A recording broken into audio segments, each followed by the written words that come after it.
ቤዛ ማለት ነው የሰው ስም ማለት ነው ቤዛ ማለት አንተ በእነሱ ቦታ ወይም በሱ ቦታ ትሞታለህ ነው ያልከሉት እሺ አክሊሉ እሺ አሁንም እንትላለ ራሷ ናት ልጅቷን አይታታል ባይና አይታታል እስከዛሬ አላመንከኝም እኔ መጀመሪያ ቀን ነው ያወቅኳት አክሊሉ አንተን ገላታል ብሎ አሳስቦ ልጅቷን ደብቆ እስካሁን ድረስ አቆይታታል እያልክ ነው አዎ አይቻታለሁ ከአክሊሉ ጋር እየተናነቅኩኝ አፏ ታፍኖ ስትሮጥ አይቻታለሁ ሞገስ እና ከግቢ ወጣለች አዎ ወጣለች እየፈለኳት ነው አንተስ እንዴት ነው አክሊሉ አገኘህ አይደል ማድብል እንግዲህ ፍቅረኛውን ሰገንን አገኝቶ ነበረ ግን ከአክሊሉ ጋር እየተጋፈጡ እሷ ከክላስ ወጣ ትተፋለች ማለት ነው ማድብል ግን አይቷታል ማለት ነው ሰገንን እሷ ራሷ ናት እስከ ዛሬ ድረስ ያስከፈሉኝን ዋጋ አስከፍለዋለሁ እንዲሁም ዝም ብዬ በቀላሉ እንዲያልፍለት አልፈልግም ብሎ እንግዲህ አክሊሉ ማድብል ተገናኝቶ ቤት ውስጥ እንግዲህ በጣም ድብድብ በወጡ ሰዓት ሰገን በሩ ሲከፈት የአክሊሉ እናት ልጅቷን እጆቿን ስትፈታታ እንግዲህ ሰገን ከክላስ ወጣ ትጠፋለች ማለት ነው መንገድ ላይ የሮጠች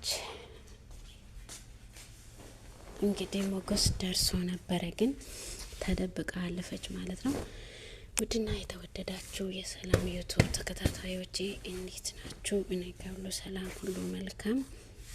እንግዲህ ዛሬም አዲስ ድራማ ይዤላችሁ መጥቻለሁ። ሰገን አዲስ ተከታታይ ድራማ ቀጣዩን ክፍል ይዤ መጥቻለሁ። ትወዱታላችሁ ብዬ ተስፋ አደርጋለሁ። ቪዲዮን ከወደዳችሁት ሰብስክራይብ፣ ላይክ ማድረጋችሁ አይረሳ። ስለምታበረታቱኝ ደግሞ ከልብ አመሰግናችኋለሁ። እንዲሁም ደግሞ ሰገን እንግዲህ ሰገንን አስሮ ሞታለሽ ብሎ በመኪና አደጋ አንተ ነህ የገደልከው ብሎ ለመድብል እንግዲህ እስር ቤት ውስጥ ብዙ ጊዜ ቆይቶ ነበረ። እሱ ግን በእሷ ፋንታ ሌላ ሰው እንደሞተ ሰገን እንደሞተች እንዲያውቅ አክሊሉ እንግዲህ ሰገንን እያሰቃያት ይገኛልና ግን ሞገስ መድብል አንድ ጥርጣሬው ነበረ እና ሰገን እንዳልሞተች እና ሰገን በህይወት እንዳለች ብቻ ሁሌም የሚያወራበት ጉዳይ ነው። ሰገን እንዳልሞተች በህይወት እንዳለች እና እንደሚያገኛት ሁላ ሲያወራ ነው የምንሰማና አክሊሉ ግን ቤት ውስጥ አስሯት እናቱ ስትጠይቅ ራሱ እብድ ነች ከወጣች አንቺን አንድ ነገር ታረግሻለች ብዬ ነው እቴጌ የፈራሁት እንጂ እሷን መፍታት ለኔ ቀላል ነገር ነው፣ ይፈታታለሁ። ግን እኔ ቤት የሌለውበት ጊዜ አንቺን አንድ ነገር ታደርጋለች ብዬ ነው የፈራሁት ብሎ እንግዲህ እናቱን ያሳምናታል ማለት ነው አክሊሉ።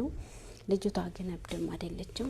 እንግዲህ ከክላስ ወደ ክላስ እየቀየረ መድብል አጋጣሚ ከመጣ ያገኛታል በማለት እሷም እንግዲህ የመጀመሪያ ከመጣ አንተን ገለው እኔን እንደሚያድነኝ እርግጠኛ ነኝ፣ አንተ ትሞታለህ፣ እኔ ግን አልሞትም፣ ያስመልጠኛል፣ አንድ ቀን መጥቶ ከአንተ እጅ እንደሚያወጣኝ እርግጠኛ ነኝ በማለት እንግዲህ እሱንም ታናዶ ነበርና ሰገን በስተመጨረሻም እንግዲህ መድብል ያለችበትን ደርሶ በር ሲከፍትላት እንግዲህ ወጣ ትተፋለች።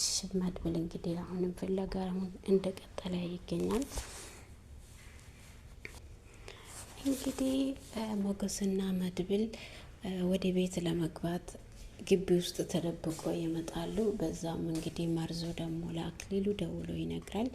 እንግዲህ መድብል ገብቷል፣ የምትፈልገው ሰው ግቢ ውስጥ ገብቷል ይለዋል። እኔ ቤት ውስጥ እንዳለው ነው እንደሌለው ነው የነገርከው ብሎ እንግዲህ አክሊሉ መርዞን ይጠይቃል። መርዞ ደግሞ አይ እኔ አንተ ቤት እንደሌለክ ነው የተናገርኩትና እሱ ግቢ ውስጥ ገብቷል ብሎ ይደውልለታል። ለሞገስ ደግሞ እንደገባው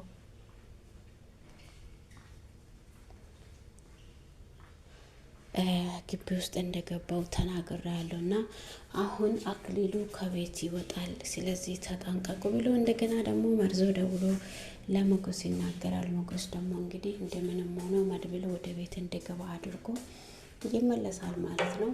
በዛም መሀል እንግዲህ መድብል ቤት ውስጥ ገብቶ እናሱን ቢያስገድዳትም ምን ብላትም ሊያገኛት አልቻለም ማለት ነው። ሊያገኛት አልቻለም ግን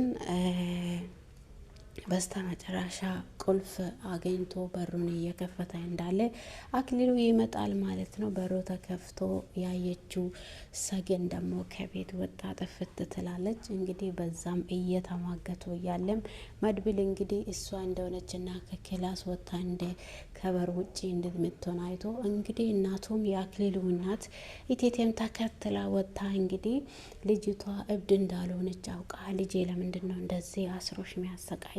ምንድን ነው አንቺ ምንድነሽ? ለምንድን ነው የምትታሰረው? እንዲህ የሚያሰቃይሽስ ለምንድን ነው ልጄ ብላ ትጠይቃታለች። እሷ ምን ያላቅም ግን እኔን ፍቺኝና እኔ ከዚህ ላምልጥ፣ ሁለተኛ ከያዘኝ ልጅሽ ይገለኛል ብላ ስትለው አይ ልጄማ እንድገልሽ እኔ አልሰጠም ብላ እንግዲህ ሰገንን የአክሊሉ እናት እጇን ትፈታለች ማለት ነው። በዛ መሀልም በሩጫ ከግቢ ወጣ ትጠፋለች። መድብልም እንግዲህ ከሱ እጅ ያመልጣል ማለት ነው። መኮንን ግራ እንግዲህ ሞገስ ግራ ገብቶት ነበረ፣ እንዴት ሊመለስ ይችላል በማለት በጣም ግራ ገብቶት ነበረ እና ሞገስ መድብል ግን ይደውላል። አዎ ግን እሷን በእጅ ላይ አላስገቧትን፣ ግን ከቤት ከሱ እጅ እንዳመለጠች አውቅ ያለው ከቤት ወጥታለች። ሰገን ራሷ ናት የመጀመሪያ አይናት ራሷ ናት ያገኘሁት ብሎ እንግዲህ ለሞገስ ይናገራል ማለት ነው። የአክሊሉ እናት ደግሞ ለምንድን ነው ልጄ አንቺን እንደሚያሰቃይሽ? ምንድን ነው በእናንተ መሀል ያለው?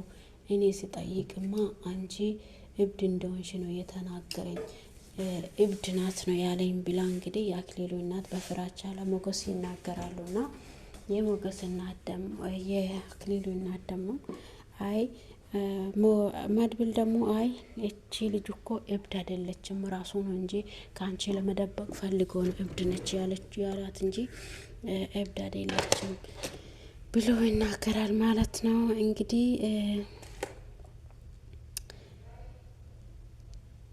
ሰገን መድብል እንግዲህ ሰገን እንዳልሞተች እና በዛን ቀን ማታ በመኪና አደጋ ህይወቷ እንዳለፈ ነግሮ ነው እንግዲህ እንዲህ ሲያሰቃያት የነበረው እና አክሊሉ እሷን ይዟት እንዲህ ሲያሰቃያት የነበረው በዛን ቀን ማታ እንግዲህ የሰገን ሞት ምክንያት አንተ ነህ ተብሎ ነው እንግዲህ መድብል የራሱ ብዙ ዘመናትን እስር ቤት የቆየው ማለት ነው። ግን እሱ ምንም ነገር ሳያደርግ ሰገንም ሳትሞት በሰገን ሞታለች እንድትባል እንግዲህ ሌላ ሰው ወስዶ አስቀብሮ ሰገን ሞታለች ተብሎ እንግዲህ አንተ ሰው ገልካል በመኪና አደጋ በማለት ነው እንግዲህ መድብል የታሰረው። መድብል ግን ንጹህ እንደሆነና ሰውን እንዳልገደለ ራሱን ያውቅ ነበር። እንግዲህ ሰገንም እንዳልሞተች ያውቅ ነበረ። ግን አክሊሉ ክፉ ነገር ስላሰበው መድብልን አሳልፎ ለፖሊስ ሰጠዋል። መድብል እንግዲህ ብዙ ዘመናትን እስር ቤት ላይ ካከረመ በኋላ መጥቶ እንግዲህ ፍለጋውን ይቀጥላል ማለት ነው። እንግዲህ የሬሳ መቃብር ሳይቀር ያስከፍተዋል። ምክንያቱም ሰገን እንዳልሆነች ለማወቅ ስለፈለገ እሱም መታሰሩ ስህተት እንደሆነ ፖሊሶቹም ስላወቁ በሱ እጅ የሰው ሕይወት እንዳላለፈ በማወቅ እንግዲህ መቃብሩ ተከፍቶ እንዲፈተሽ አጥንቶቹ እንዲመረመር ተደርጎ ነበረ። ግን የወጣው የትልቅ ሰው አጥንት ነው፣ የወንድ አጥንት ነው፣ ሴት አይደለችም። እንግዲህ እሷም ሰገን እንዳለችና የሰገን መቃብር ቦታ ላይ ሌላ ሰው እንደተቀበረ ባወቀ ጊዜ እንግዲህ ፍለጋውን ይቀጥላል። መድብል እንግዲህ በፊትም ጥርጣሬ የነበረው እንግዲህ ሰገን ያለችው አክሊሉ ጋር እንደሆነ አስሯት አግቷት እንዳስቀመጣት ነው የሚያውቀውና ስለዚህ መድብል ጥርጣሬ በቦታ ላይ ስለሆነ አሁን እኔ ቀጥታ አክሊሉ ቤት መግባት አለብኝ ብሎ እንግዲህ ፍለጋውን ወደ አክሊሉ ቤት ሲያቀና በመጨረሻው ሰዓቱ ላይ እሷን ያገኛታል። አግኝቶ በሩን ስከፍት እንግዲህ ሰገን የት ነሽ? እኔ እኮ እዚህ ነኝ የመጀመሪያዬ ብሎ ስጠራት እንግዲህ አፏን ስላሰረ ብዙ መጮህ አልቻለችም እና እንግዲህ ጩኸቱን ትንሽ ሰምቶ በደከመበት ሰዓት ላይ ቁጭ ብሎ እያሰበ ያለ ከዛ ድምጿን ይሰማል መድብል። በሩን ሄዶ እየከፈተ ያለ አክሊሉ ወደ ቤት ይገባል ማለት ነው። ውድና የተወደዳችሁ የሰላም ዩቱብ ተከታታዮቼ በያላችሁበት ቦታ ሰላማችሁ ብዝት ትርፍ በልልኝ። ከኔ ጋር ሁሉ ሰላም ሁሉ መልካም ነው። ዩቱቤን ሰብስክራይብ ላይክ እያረጋችሁ አበረታቱኝ። ሀሳብ አስተያየታችሁን ደግሞ በኮሜንት አስቀምጡልኝ። የሰገን ድራማ ቀጣዩ ክፍል ይሄኛውን ይመስላል።